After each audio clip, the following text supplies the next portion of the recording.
ਐਗਰੀਸ਼ਨ ਆ ਜੀ ਉਹਦੇ ਵੱਲੋਂ ਆ ਯੂਟੀ ਵੱਲੋਂ ਰਿਕਗਨਾਈਜ਼ਡ ਉਹਦੇ ਵੱਲੋਂ ਪੀਐਸਬੀ ਹੈ।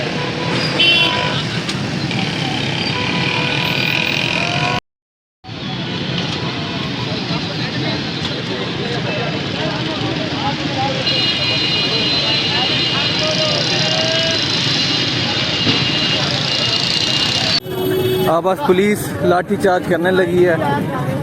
बस तलबा का हक नहीं मनवाया गया यहाँ पे। ये कोई हक की बात नहीं करने देता यहाँ पे।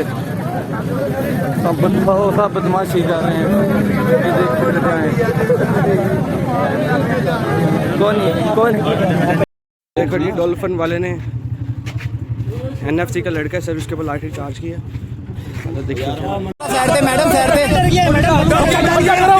मैं स्टूडेंट ही नहीं हूं। बच्चा डर गया 10 डंडे मारे 10 डंडे हमें मारे इन्होंने। खड़ा हो जा।